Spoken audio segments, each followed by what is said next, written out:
Yes, okay. And event is starting, apparently. And we're live, We are apparently. live. The fact I can time that perfectly slightly concerns me. What is up, guys? It is Sunday the 28th, 27th of August. This is Snappy-Tech podcast number 10. We're in double digits. How cool is that? But first off, we have Paul. Paul, how you doing? I am doing okay. My computer's doing even better streaming this. Still stuck at 100%. So last week I streamed the episode because we had it through my PC, which is in England because I'm in Georgia, as you can tell, by the really dodgy lighting, which is literally a plastic bag that I've used as a diffuser on a light currently. I don't suggest it, by the way. But yeah, so I hosted it last week. My PC is not on currently. Paul was kind enough to offer to be able to do the hosting part of it. So if I sound dodgy and Paul sounds great, it's because I'm over the internet and Paul is direct to you. So that's why. Yes. However, we do have a joke for this week because I lovingly wrote one. And by lovingly, I mean slightly begrudgingly. Because Snappy-Tech is proud to announce that for following in the footsteps of Red's Beast on 02, we are making a public archive of roughly 2 petabytes of pornography, which is enough to get you through one rough session. To be honest, I think we need a petabyte project for videos eventually, rather than like not non-pornographic videos, Snappy-Tech videos. Oh yeah, actual content we make. Yeah, I know what you mean. And this week we've got a sponsor. So for those that don't know, well, like a bit of sort of throwback here. I think it was like the first episode I was on.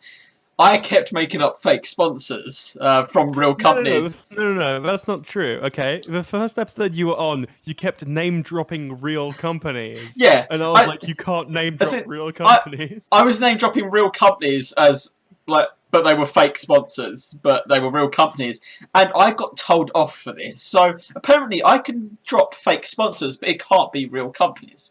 So. Today we are actually sponsored by a TV show that we've got in the makes at the moment. It was launched on April 1st. Was it? Actually, that's cool. That's a good date to launch. That was a Monday. Yeah, it's currently got 9 seasons, apparently, according to this box set. 9 seasons. What's the show called, Paul? Well, it's called The Big Bong Theory. So... basically, we go and test bigger and better bongs each episode and test how to make a very good big bong. So... God damn it. I did not see that one. Well played, good stuff. So yeah, I even have the box set here. My God, that is beautiful. I actually have red pen as well to... where's the thing? So red pen to actually match what the box set has as well. So yeah, the Big Bong Theory. The moment these podcasts go viral, all of these fake sponsors are going to be so lucrative. You're going to be able to sell just copies of the Big Bang Theory box sets that you've like crossed out the A and written an O on, and like sell them for like triple the price. We're going to get sued by the Big Bang Theory and by LucasAid for our Luke shades, but. I've actually still got the bottle on my desk, holding up to the camera now. Of course you do, because you took a picture of it for the episode a couple of weeks back. Like 2 weeks after you were on for the episode. That was really hilarious. Yeah, actually. So I was just like, why does he still have this? It was so great. Still had it. So, actually, what I planned, because the viewers won't know this, but I know you do. I'm actually moving soon when we find a house. We've already got buyer and all that. But I'm hoping that I'm going to get an office in the new place. So even if it's just like a tiny room. Yeah, even if it's just a tiny room. And I kind of want shelves behind me, then filling them with different things. And one of the things I will fill them with is things like Lucas Shade or other things. I can't really do it with the Big Bong Theory because I need to stay on my Blu-ray shelf. But yeah, and of course all the ducks. I'm really bad with pointing. You need to learn to point. The problem is my camera's straight ahead of me. The screen where I'm looking at to see where I'm pointing is next to me, and yeah, it doesn't really work too well. And the big bong theory just doesn't really help. Yep, basically. Okay, let's mute that so I can see. Okay, so I am. I'm just. There we are. right, I've gone to the live stream. I've popped out, and then I've left the live stream. So I have a copy of the chat up. So if someone tries to say hi, I'll see it. Unlike last week when Paul was chatting throughout the entire episode and then had to text me to be like, "George, take a look, damn it." In my defense, I was running 2 computers at once last week, so there's nothing I can do there. So let's get into some tech news. Actually, before we get into some tech news, I have a quick bit of exciting news.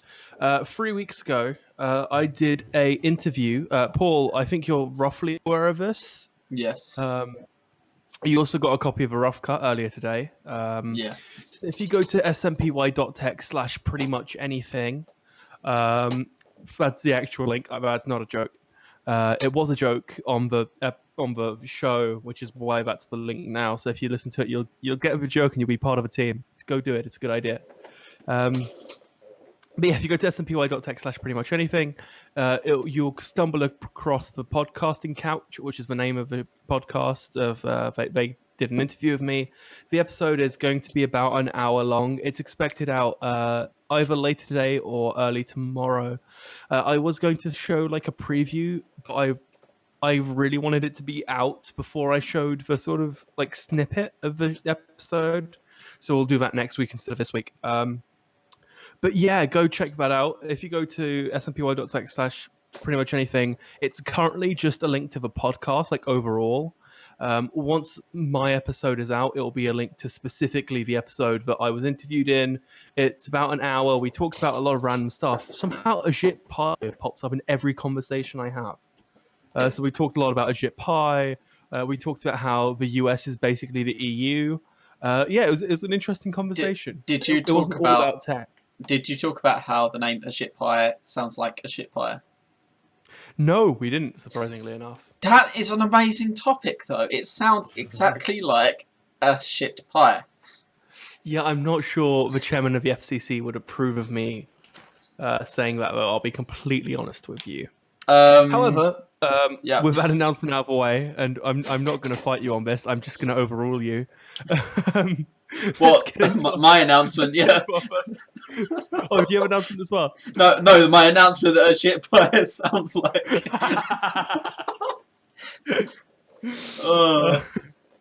Right, so let's get into our first topic of the week. Paul, do you have a preference for topics? I feel like there are a couple of these which are just like if you go onto the show notes, which as it is every week is just smpy.tech/SN and then the episode number. So this week it's SN10, which I can't believe we're in double digits. We're 3 episodes away for having done it for a quarter of the year. Like it's crazy.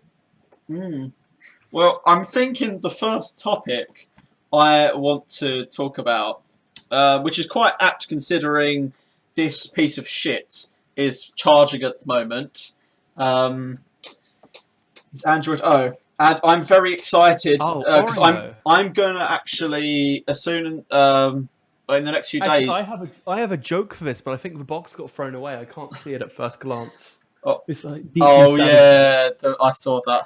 If you follow me on social media anyway, you'll have seen. I think the box was thrown away because we ate all the Oreos. I got a box of Oreos and wrote the word Android over the word Oreo, and leaned it up against my phone. And I was like, after just a few days of it being announced, my Samsung Galaxy S7 Edge supports Android Oreo. It was such a bad joke, but it was one of those jokes where I was like, it's so bad that I appreciate that I came up with it. It's just so bad. Well, because I think my phone can already get the beta, if I'm right. I may be wrong in that. Yes, I think it's officially been released. It's they're doing like carrier testing, so the final version should be out in like the coming. I think it might even already be out, but they said it would be like in the coming weeks. But it's certainly not out for the full version. Certainly not out for my phone because I know it usually says, "Look, there's an update! Yay!" Yeah. But I'm definitely gonna sort it if it doesn't update to the full stable version in the next few days. I'm going to actually go for the beta because my battery is so crap. And I know they made a few comments about how it's going to make the battery life so much better. They say that every time, but I'm hoping for once this may actually be true because, oh my god, my 6p battery is horrible. So on the subject of special life, let's talk about the other things they improved because you know, Android Oreo, right? You get double stuffed Morio Oreos for double stuffed Android, right? But that's another joke I made on my Twitter. It's been a week of Oreo jokes. It's not my finest of weeks, I'll be honest. But they brought some improvements. They really brought their A game, right? A couple of them were on the surface. A lot of them were behind the scenes. The big ones were behind the scenes, in my opinion, at least. Boot times on the Pixel are now twice as fast. Hopefully it's the same for 6p. Yeah, it probably won't be quite exactly twice as fast. It'll probably be slightly less than twice as fast. But you know, even then, that's still a great improvement. In terms of something that you will notice, the notification dots, they're kind of cool. I use a custom launcher, so it wouldn't really make a difference to me anyway. I might give it a go. I might download the Pixel launcher and see what it's like with the notification dots. And the other big one is the picture-in-picture mode, which is now baked into Android, which is really useful. Do you know where they've possibly got that idea from? I don't know if you... Which one? Picture-in-picture. Picture-in-picture. That was a Samsung thing. That's been a Samsung thing for a while. But you've been able to do it since like the S3 on Samsungs. It's also been this the case for a while of that sort of thing on iOS as well. Because some people will know I do have an iPad mini. It's Picture-in-picture isn't... It's the two separate sides, isn't it? No, because the actual video they're showing for picture-in-picture is having like little a box in the corner that you can, I'm presuming, moving around. So it's not proper side-by-side or whatever, or split screen or whatever. You can just have a picture in the middle of the corner. What I'm saying is the iPad mini is split screen, isn't it? No, actually, it may do, but I know the iPad is split screen as far as I'm aware. I think it's only the full-size ones. I've never used split screen, but I know for quite a lot of apps like Netflix, Plex, as soon as I leave, if I don't pause the video, it comes up in the corner, which is great for me because I can still use my iPad and watch something. Cool. But yeah, so for Android it comes with because it's been one of my favorite features because Samsung have had it since the S3, and a lot of custom ROMs use it as well. It was always one of the first features I looked for in a custom ROM, whether it be for YouTube or for the idea of having what I used to use it for is like having before Facebook chat heads were a thing. I'd have like Messenger and another app open. Now I just tend to reply within the notification. I don't even use Facebook Messenger anymore because we discussed this a few episodes ago where Facebook Messenger and Facebook are larger than like Excel, Word, and PowerPoint. Like, why are they such large apps? It's ridiculous. Yeah, I just put up with it. It's still annoying. I just don't use the Messenger app anymore. I just use Deezer, DISA, which lets you link multiple different applications. So I have Facebook Messenger, my text messages, and WhatsApp currently set up. You can also set up with Telegram, I believe, but it's also open source, which is really cool because you can link it with anything else as well. But yeah, that's cool. And then I think the big one is that Google are really pushing updatability for Android Oreo. They've rebuilt Android from the core up as such, quite literally from the core actually, as they announced Project Treble, which is due to go live with Android Oreo. And what that basically does is it separates out core Android from any modifications that vendors make. So, Samsung, not essential because they did basically nothing. LG, HTC, all these skins and all the mods they make sit on a separate level. So if Android pushes an update, then you can just change Android itself without having to change everything on top, which should hopefully mean better updates. Yeah, I think that's actually a really good thing because, of course, for me, next to 6p, it doesn't wait that long for the update.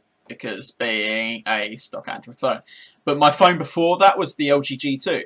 They didn't have long wait times because they didn't have lots of stuff over their over Android. But I still had to wait a few months, and it's an update I really wanted to get. And it's just when you see the updates coming out, and then you see all the videos, the full versions out, especially when you watch MKBHD, because he's always doing the videos on that stuff. It's like I really want the new version, and I don't want to have to get the beta just to not have to wait months because I've got to have LG or whoever do their skin. Then my carrier's got to check their version of Android. Yeah, to make sure it works. It's gonna mean that Android can push those crucial, especially the security updates, without any problems, and you can actually get your update of Android without having to worry a Samsung going to take forever. It's great. In my opinion, it's great. And I don't think there's going to be many people that disagree with that. Yeah, it's a question of how many people hop on board, right? Though it's going to end up being a matter of, if Samsung decide to go, actually, we don't want to utilize Project Treble. Google can't make them, or Android can't make them, which is a real shame because it's a really great idea and one that should really be utilized as while it can, and at least Google are trying to create something in this sector. But I at the same point, if Google wanted to make them, then what is Samsung going to do? Say, I'm going to stop using Android. I'm going to use like Windows or something. I know Samsung probably have the. No, but they'd use TouchWiz. It's not called TouchWiz, is it? I'm being an idiot. What are they? Because they made their own operating system. What was it called? That's a good point. Oh, hang on. I do get what you mean. I almost said Symbian. Oh hell no, not. But I mean, Symbian is a very different OS. Samsung have Tizen. That's the one. It's Tizen. They have the Samsung watches run. Okay, they have the assets to do it. Samsung to actually have their own OS and give decent updates, but they wouldn't get the apps, and then no one would want really Samsung phones anymore. Exactly, because it would take them years to catch up with Apple.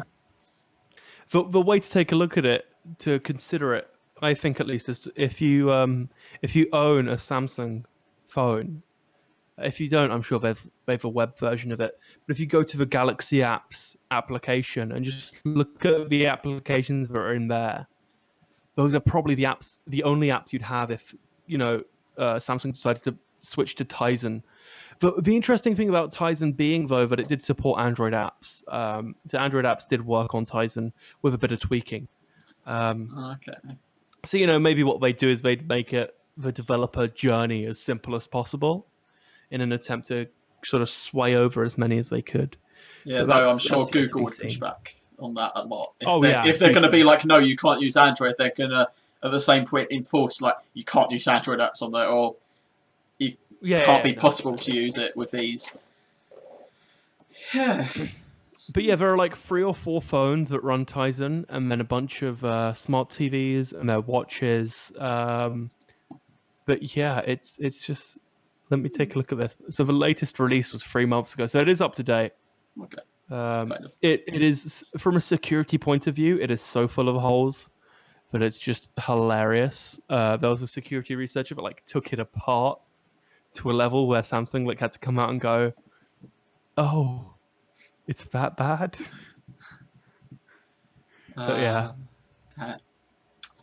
I think while we're on the topic of Samsung, if actually, before we switch to that, can I just point out also on Android O, the new emoji. How did I know you was going to say this is really split. It is really the new Emoji movie in theaters now. Go check it. No, I'm kidding. The new emoji have really split people because they look more humanoid. So you have a Nexus, so you know what the Android stock emoji look like, right? Yeah. They're these cute blobs that have a bit of character. However, that's no longer what they are. They're just kind of humanoid, a little bit creepy, and kind of iOS-y. So I personally am not affected by this because I have a Samsung phone. So I'm at the will of Samsung's emoji. I'm sorry. Can we just take a second to acknowledge there's a team of people who design emoji in these companies? Like, there's a person whose entire job it is to look up the description of an emoji and then draw what it looks like. Sorry. What do you do for a living? I draw emojis for 13-year-old girls to use on their Samsung phone. Primarily, yeah. Primarily 13-year-old girls. Because everyone over the age of 25 doesn't really understand them.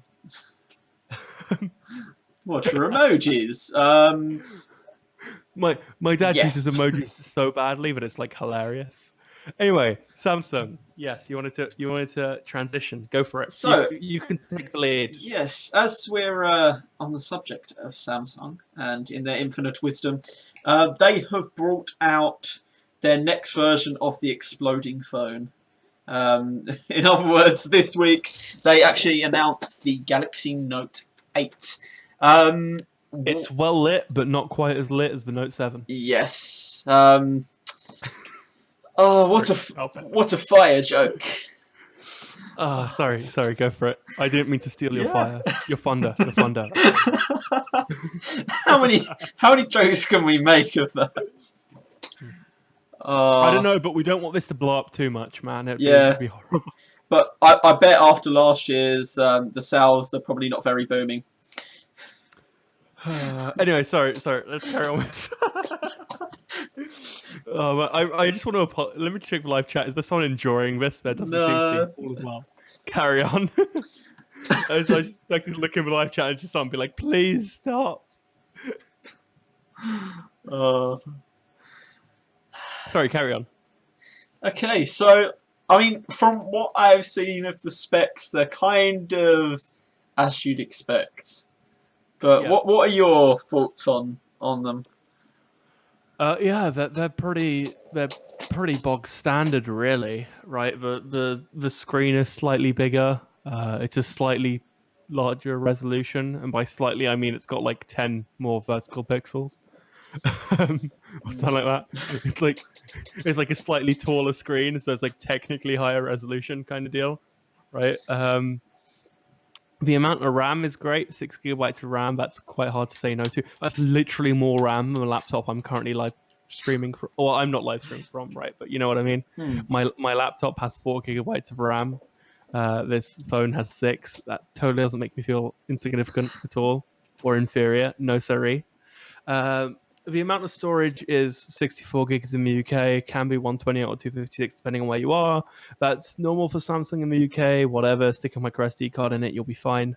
IP68 rated, which is expected. It's the norm for Samsung phones at this point. The S Pen, or as I refer to it in the notes so lovingly, that stylus thingy is also IP68 rated, so you can literally draw on your note underwater, which is a test I really wish I could do. Yeah. And the 3300 milliamp hour battery is also good. I mean, the 3300 milliamp hour battery is both good, and at the same point, for the size of the phone, you would hope for more. I mean, it's because of the S Pen. Yeah, I suppose the S Pen. I mean, there are other phones I know that get like 4,000 milliamp hours into that sort of size. And as well, when I saw the resolution was saying it was sort of like basically 1440p, just more vertical pixels. Yeah, just taller. It's kind of like, it was both expected. I didn't expect them to do more, but at the same point, it was kind of like, you're Samsung, you're one of the innovators in the industry. Innovate, do something better than you've done before, rather than kind of matching it. Okay, however, let me pass this on to you. The iPhone. Right? Yes! Talk about people doing the same thing. Like, let's be real here for a second. The iPhone 7 has like a 768p display. I think it's 7. I think it's 768. So I think it's 1080p on the Plus, at least. The Plus is 1080. Yeah. As the normal one? It's 1334 by 750. Sorry, I was being quite nice when I said it was 768. It's better than 720 though. Yeah. But I mean, I'm not like saying it's a bad thing for 1440p. I suppose as a battery saving thing, it's good to have to not actually have the extra pixels in both directions. And I'm not sure if you're aware of this. I did a bunch of research into this because I was going to do a video. I didn't end up doing it. It was going to be about why Samsung default the resolution to 1080p. Because if you were to buy a Samsung phone, the default resolution is actually 1080p instead of 1440. And it isn't because of battery life, because the battery life difference is like 5 minutes or something. Sorry, give me a second. The battery life difference is about 5 minutes on video playback or something. The reason is because of the blue pixels. The way they have the pixels set up is instead of having like RGB, they have RG like in the middle, and then they have two small Bs, one either side, so that if one wears out, they just like put the load on the other one. So when it runs in 1080p, it only puts load on one of those two B pixels. Okay. So the idea is like the screen lasts twice as long, kind of deal, in terms of the screen death caused by blue pixels dying. Oh, the humanity. The humanity. But yeah, no one wants screen death. The 6 gig of RAM, the fact like phones are actually like top phones are now getting 6, and I think it's crazy, right? Is it OnePlus? The top one has 8 gig. The one has 8. Yeah, it's kind of crazy that. I mean, a couple of years back, like when I got my G2, which about nearly 4 years ago now, or when I got my Nexus, phones were getting as good as most people's laptops, and now they've actually got 4, 6, 8 gig of RAM. I mean, most people's laptops, if they're cheap laptops, they have 4 gig. Some people are lucky enough to have 8. Very rarely more. I mean, 8's all you need for a Windows machine most of the time, unless you're video editing. To have 8 gig on a phone is ridiculous. It is crazy. It's so, from a sort of a critical point of view, like, why do we need this much RAM? From a tech point of view, it's like, whoa, I've got something that's this size and as big as something, or that's got as much power as most people have in like the box that I've got underneath my desk. Not my particular PC, but the reason for that power is pretty obvious. So if you kind of think about it, in the sense that the phone is most people's primary computer, right? Yeah, especially with things like DeX coming out. Yeah, well, not even that. Like in the sense that like people spend more time on their phones than they do on PCs, right? Most people, I'd say, right? People like you and I, we spend a lot of time on our PCs. And even then, it's kind of equal. And even then, it's roughly 50-50 because there'll be times where I'm like on my PC but also on my phone, which I'm cutting down on mostly because I use Mighty Text a lot. Fun fact. But yeah, it's bizarre because we look at phones as being a ridiculous cost, and and it's something I mentioned in the show notes, and we'll come back to in a second. But the idea that it is your primary computer, more or less, right? It is the thing you watch videos on, the thing you film. It's not only a computer, but it's also a voice recorder, a note-taking app, a camera. It's all of these things rolled into one. And the thing is, that you kind of need those specs. Yeah, I mean, when phones started to get cameras and stuff, you still had the compact camera and all that, but now they're actually good enough to replace them. So it does actually justify needing the specs in there to run them, but also it does actually justify the price that you're spending 800 quid, but you don't have to then spend 100 quid on a camera, because a compact camera really doesn't make better pictures than a phone, except for the optical zoom.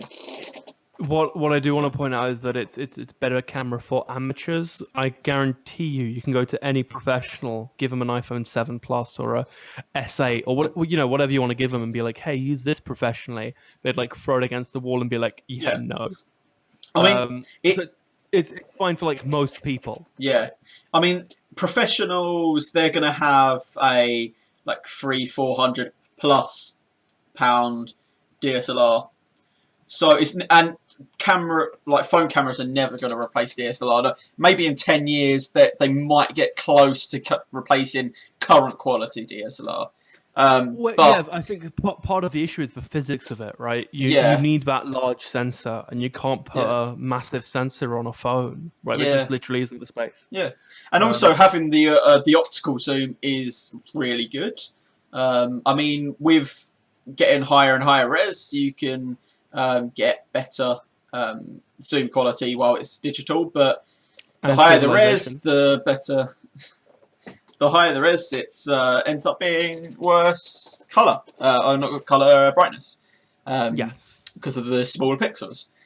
So it's phones are at that point that any camera under £100 is probably not going to be beaten by a top phone. But it's for most people that are going to be using phone cameras, it's way more than adequate. I mean, like, Yeah. And you have it with you 24/7. Yeah, I mean, like our friend Flick, with the amount of freaking selfies she takes, she doesn't need a camera as good as let's on an S8. No one give her a camera. This would go. It goes so badly. Not even. I mean, a camera.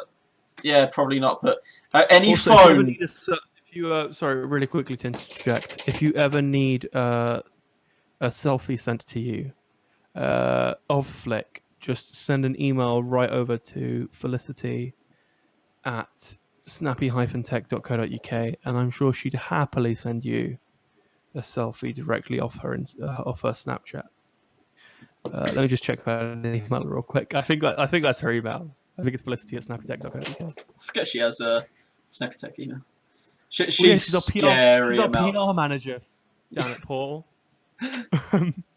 Yeah, our PR manager. Even though we both do, I don't even really do PR, but I still do more than she. No, you just turn up to shows. Like that's all Yeah. you do. You just turn up. And that is more PR than she does. When you leave.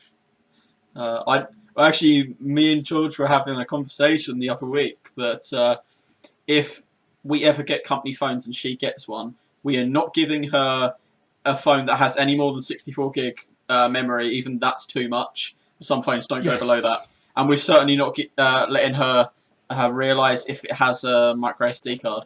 Stop, because that would be dangerous. I just want to point out that I actually deleted the Felicity email account, so don't try sending emails because it won't work. Sorry, guys. How is that a topic of conversation we're having right now? Wait, I need to put it onto the topic sheet. I don't know what I don't know what link I'm gonna put, but. Just link to her. Actually, no, don't link to her Facebook account. That's a horrible idea. Right, let's switch topics. So, have we covered either of the topics in the title? I can't remember what topics I put in the title. Okay, I've just put in that topic. So I think actually the notate was one of them. Notate. The other one was the CIA one. Yes. I just remembered glancing over them. Should we cover that? Oh my god! So there are two topics. If you look on the show notes, but the first bullet point is just because I like looked at the name of the headline and I was just like, that is ridiculous. So this is one of them. Oh my days! It is just so beautiful on so many levels. Should I go into this? Go for it.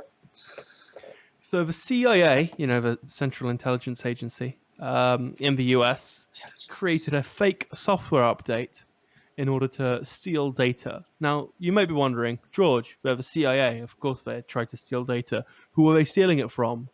And at this point, I interject and go, wow, you're really good at asking questions.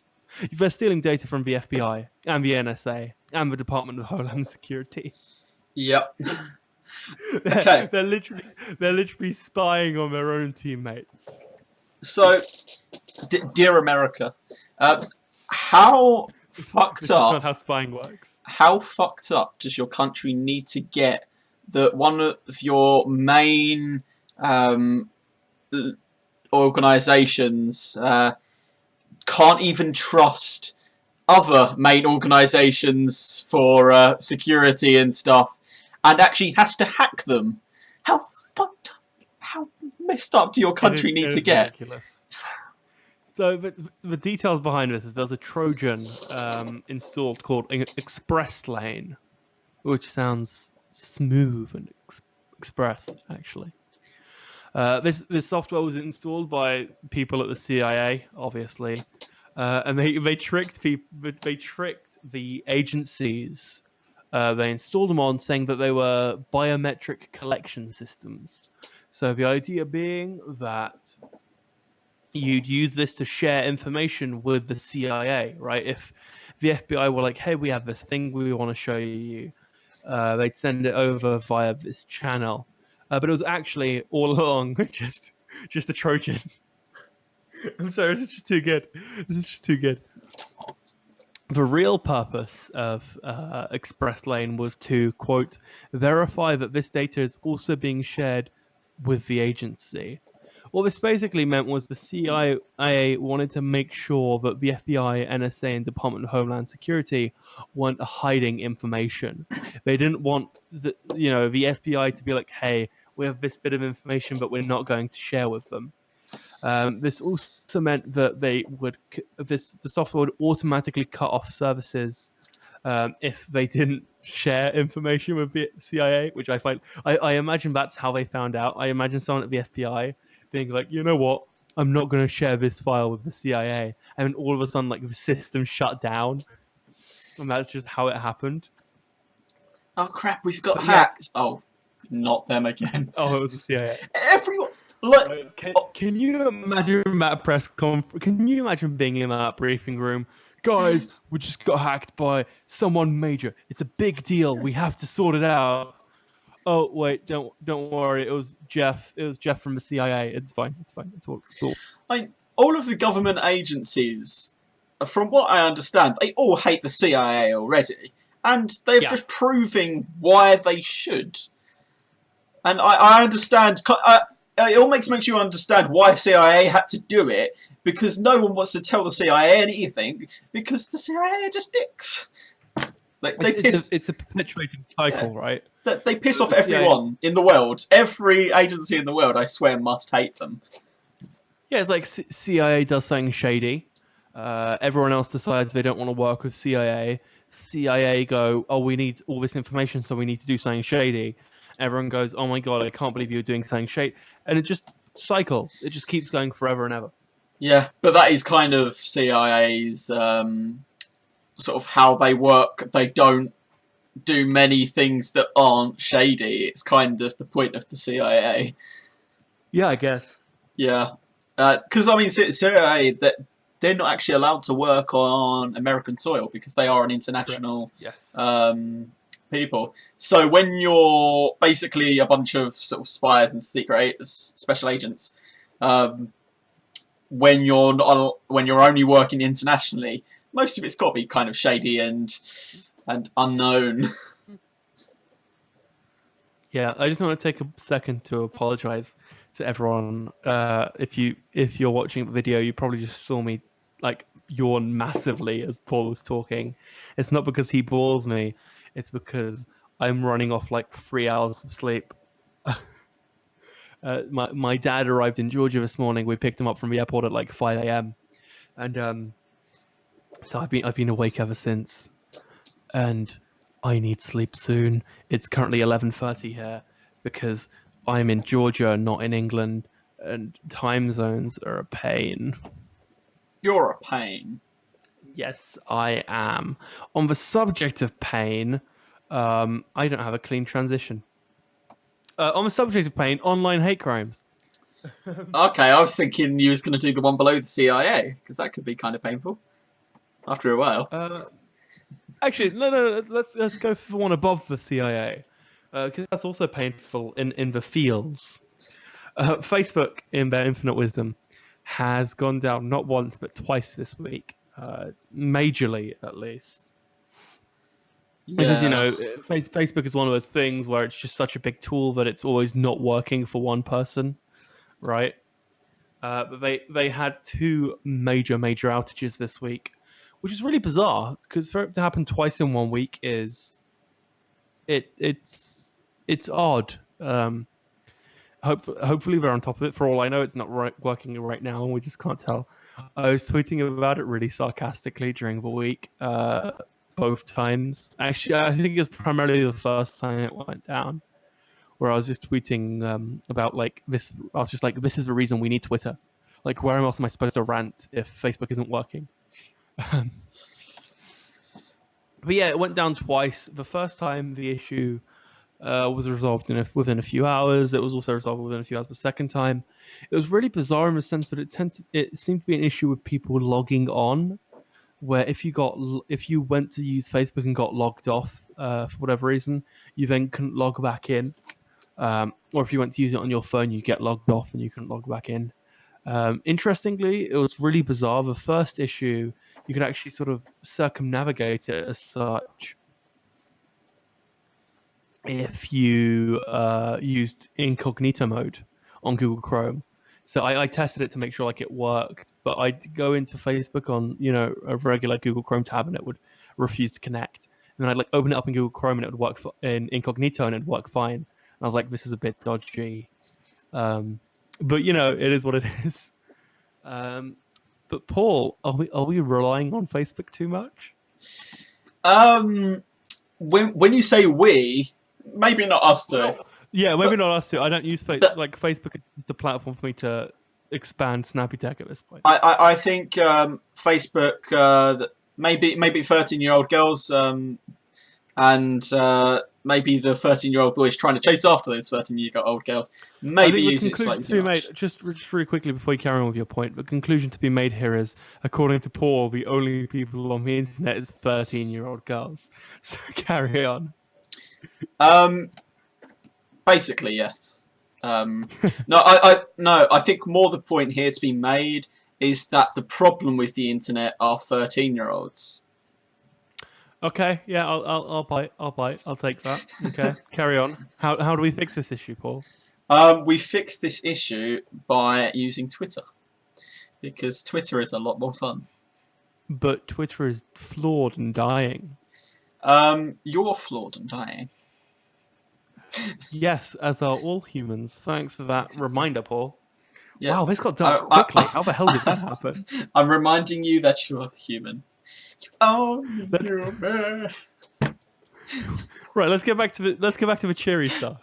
Facebook went down 2 times this week, and we should all use Twitter. Yeah, they didn't actually say why it went down, did they? Like, we don't actually know, do we? Surprisingly, they were tweeting it out because Facebook was down. I know. I love when they do that. I found that so hilarious. It's great. Well, I love the fact that on Twitter, YouTube has more followers than Twitter do. Sorry? YouTube's Twitter account has more followers than the Twitter account does. Oh, does it? Oh my god, that is great. I think it's by quite some as well. Is it? Oh god, I need to see this. Yeah, I think it was the other day I was looking at. So I'm. Oh no, that's not what I meant. Which one are you looking at? I'll look at the other one. Wait, I'm just going to look on social today. So I think that's where I noticed it the other day. So YouTube has just under 70 million. Okay. Twitter has. Oh. 61 million. So it's like an 8 million difference. Which is it's like quite 10. A bit. It's 10%. Yeah, it's like 12%. Something like that. At that height. Yeah, it's quite great. Because like YouTube is 7th and Twitter are 10th. Yeah, that's not too bad. Who's first right now? Katy Perry, 102 million. Where's Mr. President of the United States? 94 million. He's third. Justin Bieber is second. Third. Oh my god, I love this.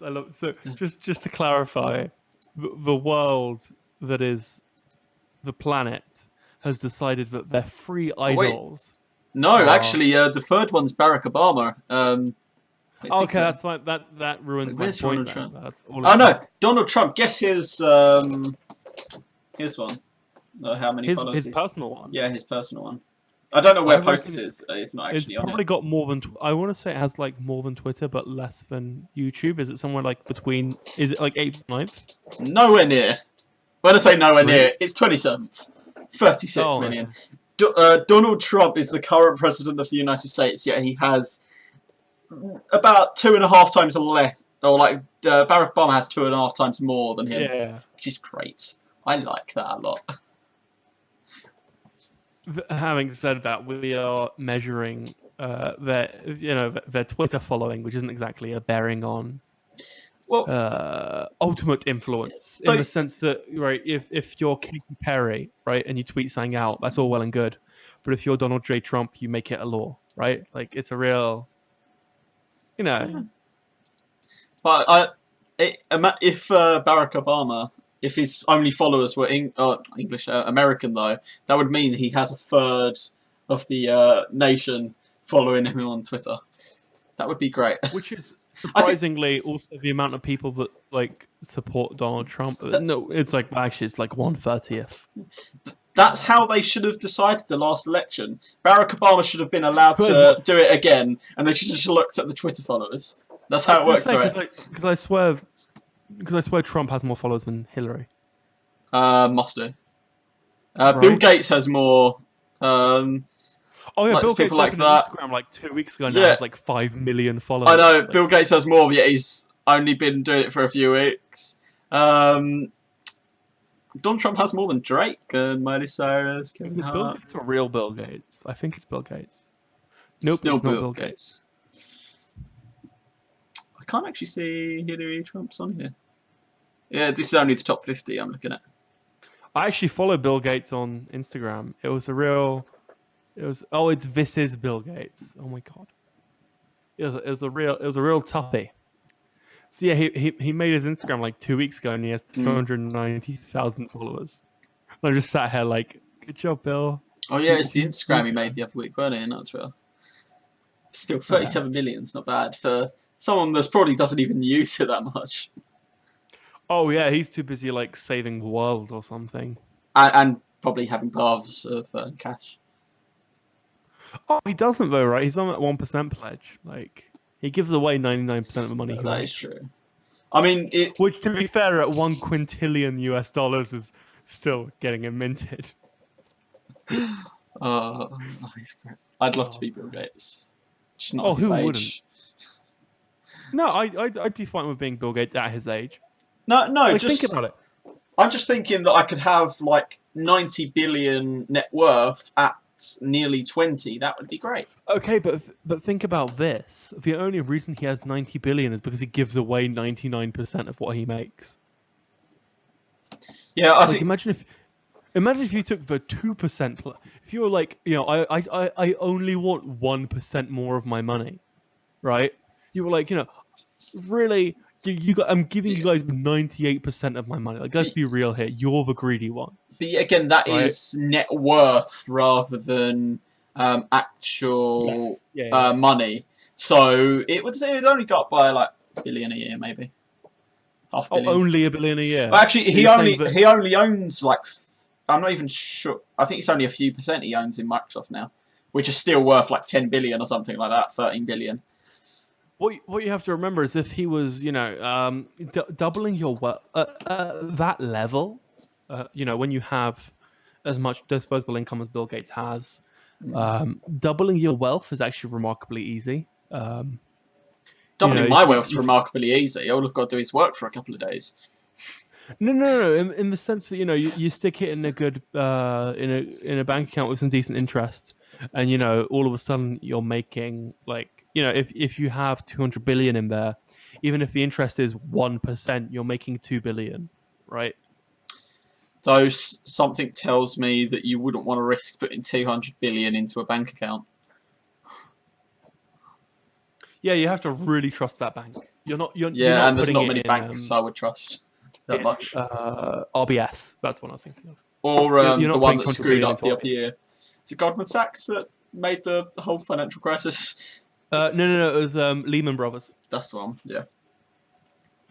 Goldman Sachs is still functional and great. So it's actually 1:45. So Yes, it I is. have a topic, which is Oh, actually you going to do? lead on from. I want to talk about another topic first quickly, Yeah, go for it. which is on line 13 of the sheets. Oh, the Amazon one. Oh, Yes, cool. I have a topic related to this. Yeah, I First, kind of wanted to talk to you about this as well. yeah. So You can take the lead on this one. yeah, if people haven't heard, Amazon this week have announced that their takeover of Whole Foods will actually be fully in place on Monday. I believe that's right. Yeah. And they've said that one of the things that are going to come in place from Monday is actually cheaper products, especially sort of like some of the more popular ones like organic apples, avocado, stuff like that. You can get that cheap Yeah. avocado toast, Sam. So getting the sort of the same great quality products but slightly cheaper, and they've also announced that Amazon Prime members are going to get a discount as well on Whole Foods.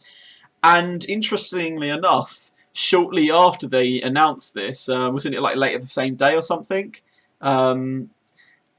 I think it was one of their main competitors' stock Oh yeah. dropped The shares in Kroger dropped by about like $2 or something. 8%. Yeah, it went from 23.17 to 21.18. So $23.17. They're down $2 basically, which is Yeah, like 10% more or and less. it's like you've put on the notes that has since slightly recovered. Yeah, they recovered by like basically 60 cents to 21.75, but it just really shows the power of Amazon. Oh I mean, yeah, it's crazy, right? I'm looking at it right now. it's Just as a mental. quick side note, I just went on to check where it's resting right now. At this exact moment in time, it's at 21.71. Okay, So it's went actually slightly dropped down. again a teeny tiny bit. But yeah, I mean, Amazon have it's crazy. They've single-handedly like drop kicked Kroger or Kroger or however the hell you pronounce it. It's really weird. I mean, like Apple can do this, Microsoft can do this, and Google can really do this as well. But Amazon seem to have just that ability to really screw over other companies. I mean, and this really sort of proves that as soon as they decide they want to compete in something, they're going to do it, and the people are going to love them, and suddenly the competition is screwed. It's kind of showed it with the general online marketing that if you want to compete with Amazon, then yeah, you probably shouldn't compete with Amazon. You should probably just sell on Amazon instead. Yeah, and so this is Amazon using that to their advantage in a really Yeah. reasonable way. And not a bad way for the consumer, really. It's not as if it's screwing us over by doing it. On the other hand, if we take a look at Apple, and this is something I just remember you mentioning it reminded me that it happened. You may be aware of the fact that Apple's chip maker is called Imagination Technologies. Almost all of their business is based on making chips for iPhones. And then Apple announced one day out of the blue that they were just going to stop using Imagination Technologies chips. Right? All they did is like produce them, or design them, I believe, actually. Yeah, I just found it. Yeah, so they used to design the chips for Apple. So, Apple went, you know what, we're not going to use you anymore. And the value of Imagination Technologies dropped, I want to say like 95%. Yeah, it was. At which point Apple turned around and went, and now we're going to buy you. Like, it was crazy. Yeah, it's. I mean, I was actually speaking to someone earlier on about saying, "Oh, I'm doing a tech podcast. I'm busy later doing a tech podcast," and it's like, "Okay, what's it about?" And I said, "Usually it's just random tech news stories during the week." But I said, "There's usually always something about either Amazon, Samsung, Google, Apple, and then usually something about Microsoft as well. What at least two of those." Yeah, Facebook, but at least two of those main tech names always show up because they have their hands in so many different pots, and they're always doing like big news stories, and yeah, it's. They are slowly taking over the world, and I'm not sure how we're going to handle it. Amazon have said they want to be a part of like every single transaction in the world. They want to take a piece of every transaction, which is crazy to me, Yeah. but it's completely doable if you think about it, Yeah. right? The Whole Foods purchase, from my point of view, and I phrased it as a question in my notes, but I reckon that a large part of it was just buying up real estate, right? McDonald's have spoken about this before, that they say that McDonald's is a real estate business, that they just so happens that a good way to use the space they buy is to flip burgers and sell them, right? Their primary business, if you look at how they make money, is through property. It's crazy. No one really thinks about it because, there are thousands of McDonald's across the planet, probably. That takes a really significant amount of capital to buy all that land, because McDonald's usually do buy the land that the places are built.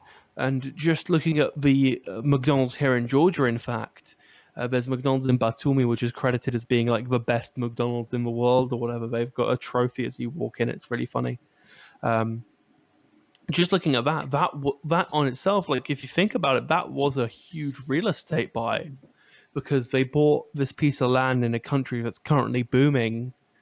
And they bought it, like, call it 5-6 years ago, built a McDonald's there, and I guarantee that land is worth probably double, triple, maybe even quadruple what it was worth when McDonald's bought it. Well, guess how many McDonald's locations there are in the world?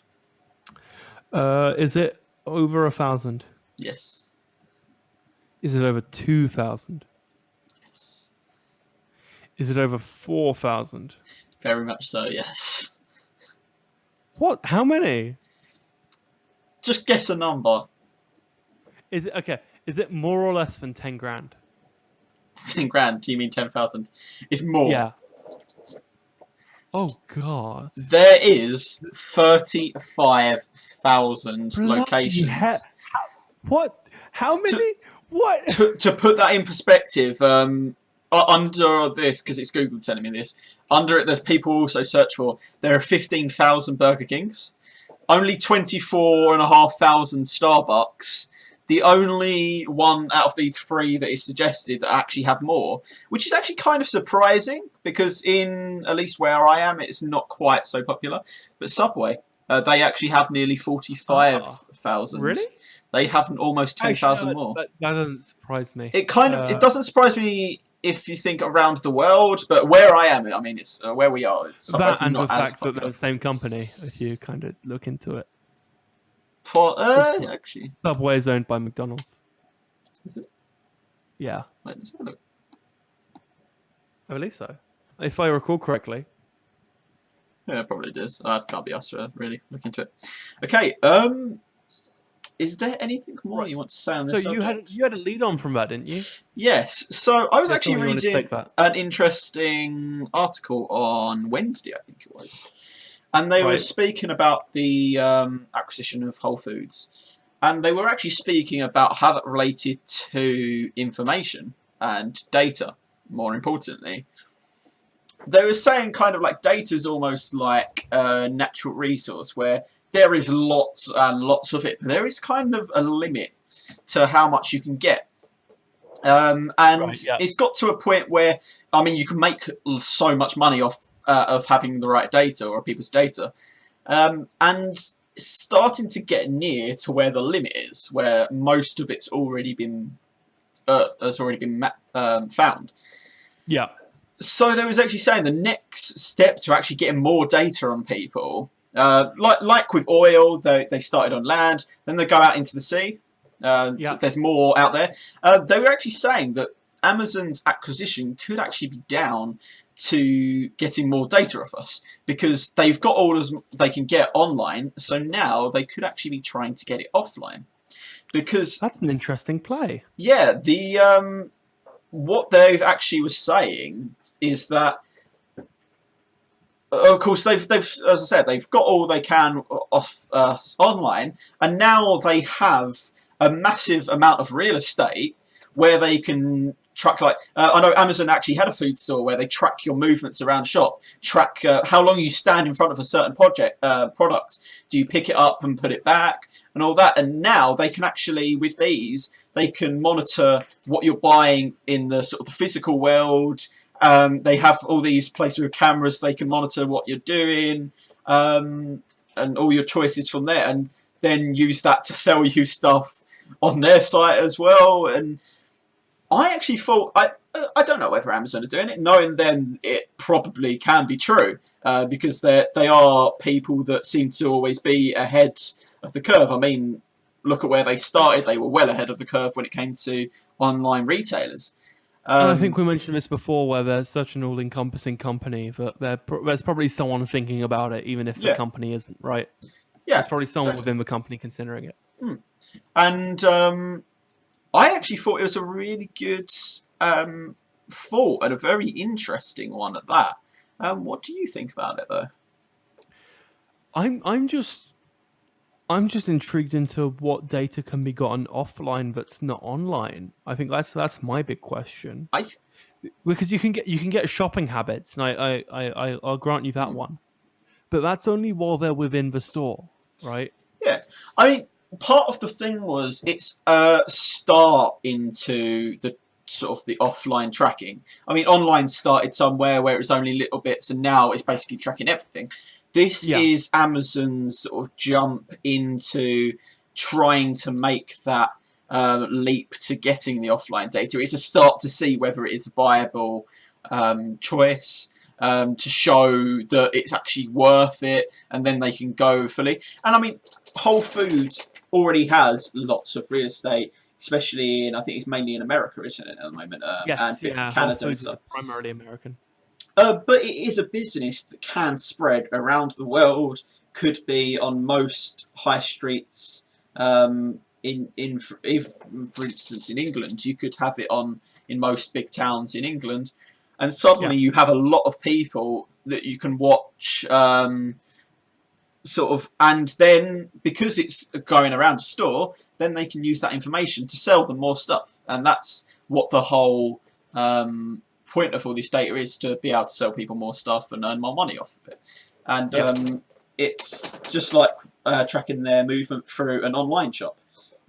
Just this time they need a computer to figure out standing in front of this part means they're actually waiting or looking at this product, or for instance. Yeah, it's interesting.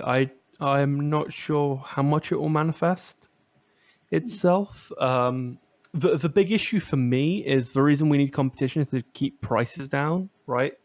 So Amazon have gone, oh, we bought for Whole Foods, the first thing we're going to do is take down the prices.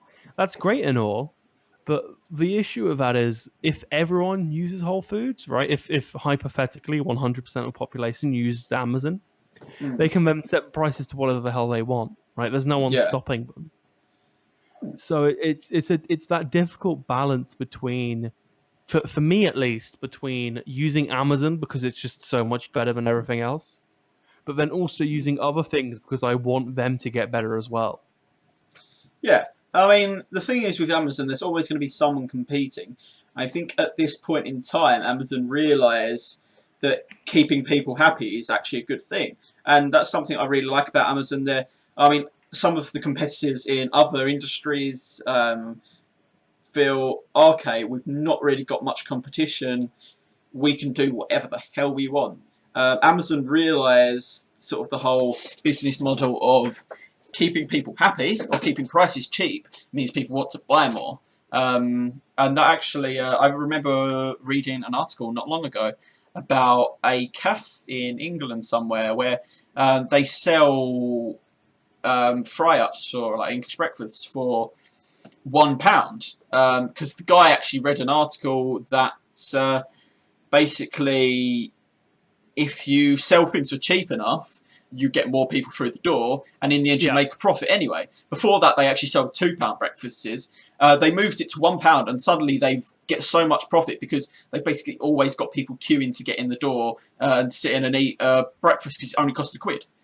And Yeah. I think Amazon are actually sort of utilising that point of view, where if they sell enough things cheap enough, then people are just going to buy more anyway. That and their customer support I think it's worth mentioning, is extremely good. Yeah. They are. I had a couple of weeks where I buy a lot of things on Amazon, and I buy them all with Prime with the intention of them arriving the next day, right? So a lot of and there was like this 2-3 week period where things were just struggling to get delivered to me.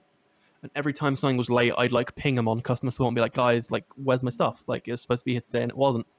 Every single time I pinged them without fail, they added another £5 credit onto my account. I'm pretty sure that, like, I think one of the times, the thing I had bought was less than £5, and they just put £5 credit on my account. My brother actually had similar thing on Prime Day, because we share a Prime, of course, on his account. He has shared with my Prime, and they actually gave they gave him a £5 credit and added a month of Prime to our membership. Yeah. So, and I love the fact. Okay, sometimes you kind of wish you got money back. I used to not get that, but they add Prime months, and they're like, how much is it? About £12 a month or something? No, that's wrong. So £6 a month. It's like 80 quid a year, if I recall correctly. So £6 for 3 months. So it's not bad. But anyway, it's 9:01. I do need to get going. So So really quickly, let's do a quick outro. So thank you all for coming. Thanks to Paul. Paul has a new link. Yeah. Fun fact. If you go to snpy.tech/Paul, you will visit his About Me page and find out where to find out more about him, because he's a regular, so he gets one of those. If you like this show, if you like this stuff, make sure to hit like, because we appreciate it. It makes us feel good. And also, we like feeling good. Yeah, make sure to watch The Big Bong Theory. Yeah, make sure to watch The Big Bong Theory. Go support our sponsors. Yep. Subscribe to see more podcasts like this one. I'm currently on holiday, so there aren't any videos going on outside of this. However, there usually are tech videos. There's not even video from your webcam at the moment. Is there not? No, it froze like 10 minutes ago. At first I didn't notice it, and it completely went. We'll live. So go check that out. I'm actually making a couple of Snappy-Talk videos while I'm here. Something about being in a foreign country makes sort of creative juices flow kind of deal. So there are a couple of things I want to talk about. They'll come up onto Snappy-Talk in the next few days. However, we are live every Sunday at 8 p.m. British Summer Time, which is 11 p.m. Georgian time, which I'm getting to know very well. So do come join us at snpy.tech/live, or go to snpy.tech/podcast to see the previous episodes or the audio version of the show, which is up usually just after the video version of the live stream finishes.